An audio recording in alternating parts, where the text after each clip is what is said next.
I have a mixed background actually. Okay. I was born from an Anglican background. Okay. Whereby I was brought up almost, let me say, until Form 4, but in the Catholic activities, which I wasn't really aware that they were shaping me to become who I am today. And so I would say, with this mixed background, I found myself leaning more on the Catholic side than the Anglican side. And when I finished my Form 4, I think I was very clear about what I wanted, and that is how I ended up being a religious person. Okay. Maybe as a young person, what dreams or aspirations did you have before you considered religious life? I had plenty.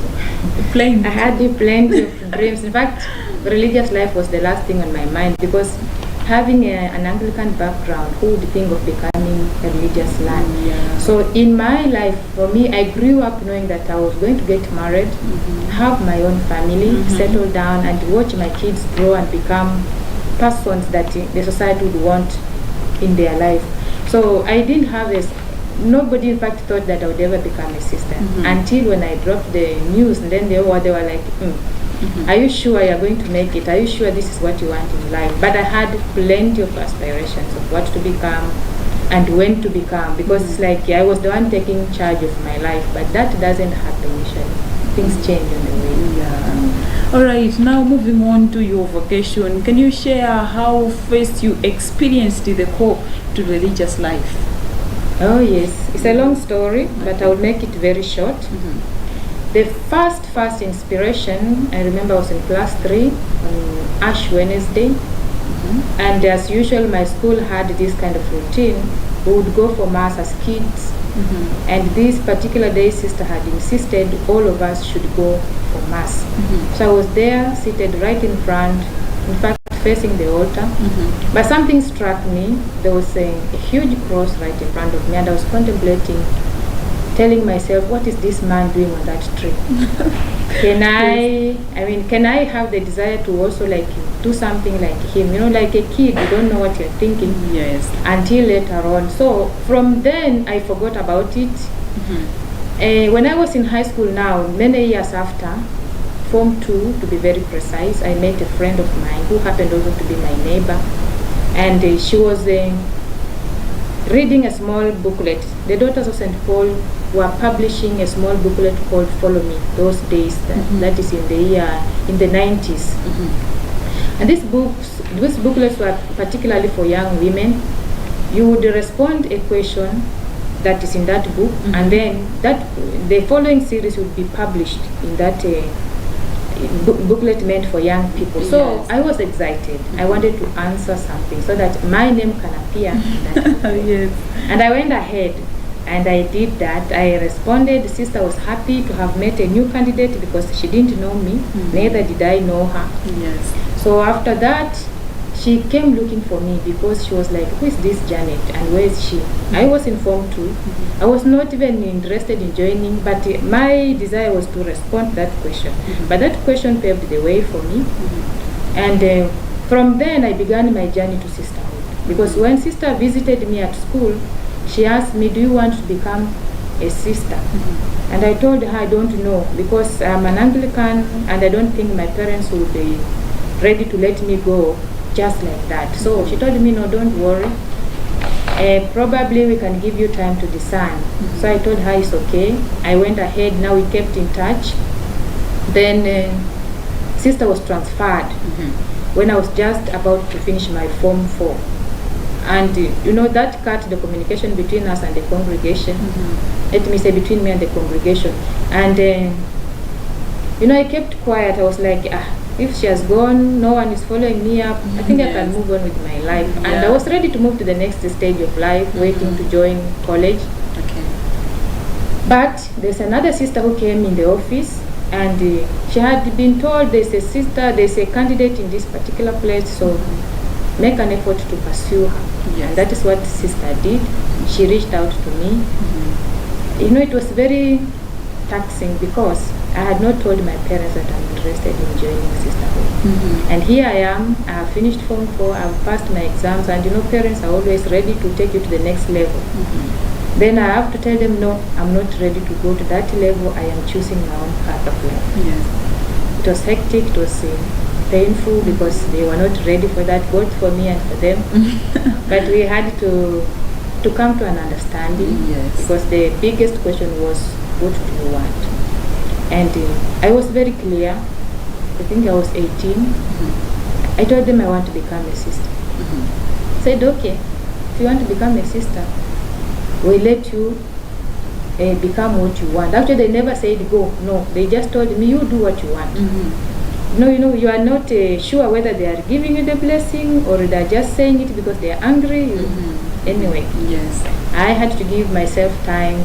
They even decided to send me to stay with one of my brothers just to make sure that I am doing clear discernment of what I want.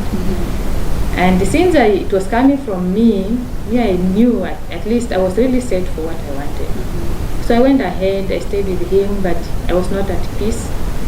Later on, I had to come back and tell them, no, I think I'm meant for something else. Just allowed me to go to school. I was doing some partial courses here and there. Okay. But I wasn't happy, I wasn't settled. So they just had to allow me to join the congregation. All right. Maybe as a Pauline sister, what attracted you to the mission in the charism of this congregation? That's a very interesting question. Because, yes. Something funny, I didn't know the Pauline sisters all along. I only knew I wanted to become a sister. Okay. But when sister invited me, remember after I had stopped communicating, sister had to make an effort to reach me through my parish priest. So she invited me for a program we call Come and See. For us, Come and See is 3 months, but this particular one was for 3 days. So she told me come. So I told her, okay, sister, let me prepare and come. I prepared myself, I went to join the sisters. I was there for 3 days. But when I reached the convent, what made me know that this is what I wanted was the calmness I experienced. Then secondly, I just fell in love with their prayer life because we were put there before the Blessed Sacrament. You can imagine this girl from the village who I only see the tabernacle from a distance. I don't even know, if you ask me clearly what was there in that tabernacle that time, I could not explain.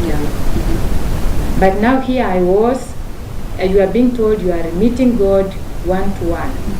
It felt like I'm talking to someone I can see, I'm talking to someone I can get in touch with, I can express myself. And so immediately I think that made me say, this is what I'm called to become. I didn't have a second thought to say, maybe I can try another congregation. In fact, that was the only congregation I communicated with, and I eventually joined. Okay. All right, now moving on to formation and early ministry. What was your formation like, and what important lessons from that time still guide you today? My formation journey was good. All along, I think from the time I joined to the point where I am, I can say it was good. It was quite enriching, quite guiding, because you enter into congregations or you enter into a convent and you don't even know your left from your right. The only thing you are having is the mentality that you are meant to become somebody, but you don't know how you will become. So the journey begins by really baby steps. The formator journeys with you, guiding you how to pray, guiding you how to behave, guiding you how to understand even yourself. So this journey helped me to become who I am today, because I got to know myself a little bit more, although my background had shaped something about me.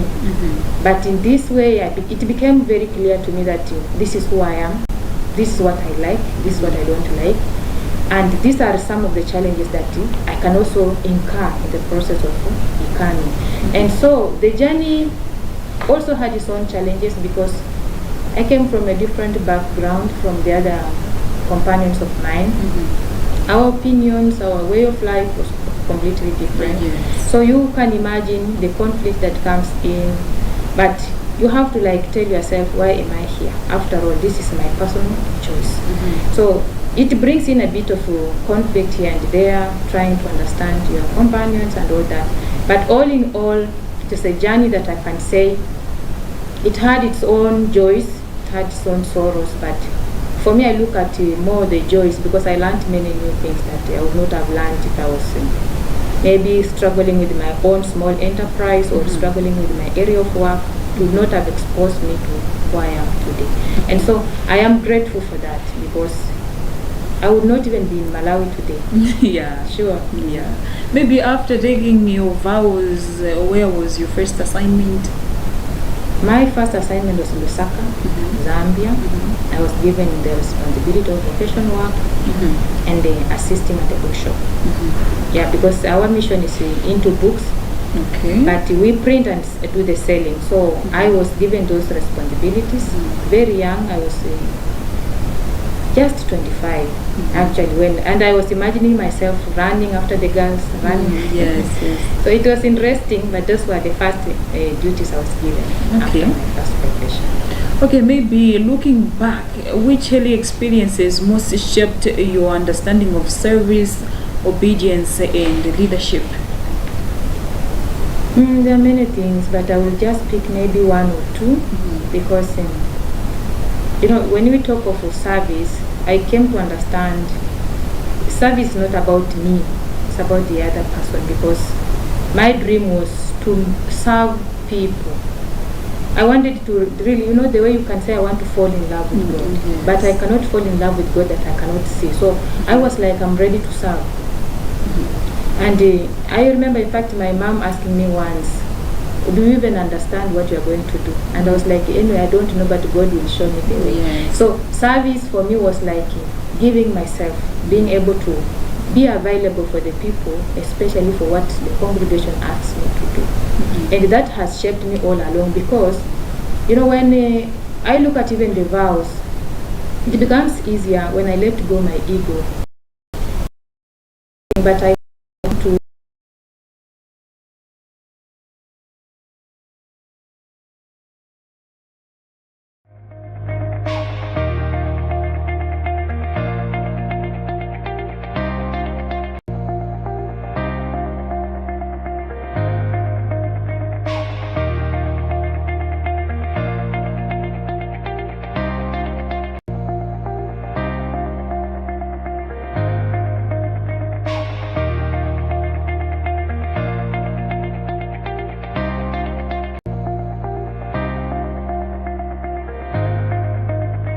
then I move forward. So I don't have an opportunity to say no because of A and no. Yeah. If it's something I can do, I'm ready to do. And I think I look at the vows in the same way, all of them. All right, maybe moving on to the second segment of our program. We understand you have been entrusted with a new role.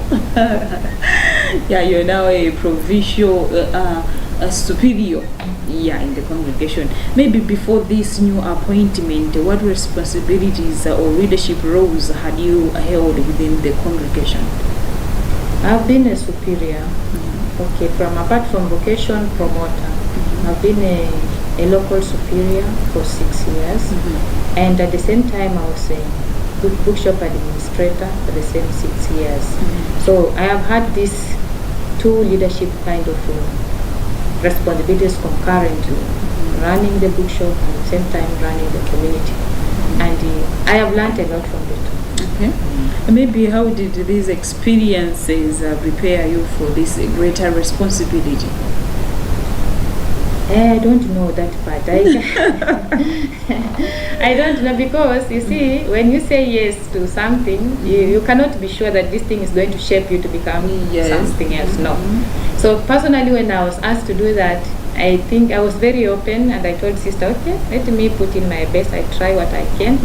In the process, I also became a provincial councillor before now this new appointment. So it was like one step at a time, and I cannot tell you clearly that this is what happened to become this. No, I think it is just God's doing, because I really don't know what happened or what made the sisters think of me. No, I have no idea. All right, the challenges are always there in each and everything. Maybe what challenges did you encounter along the way? As a leader or as an individual? As a leader. Oh my. In those responsibilities. As a leader, for sure, leading a group is not so easy.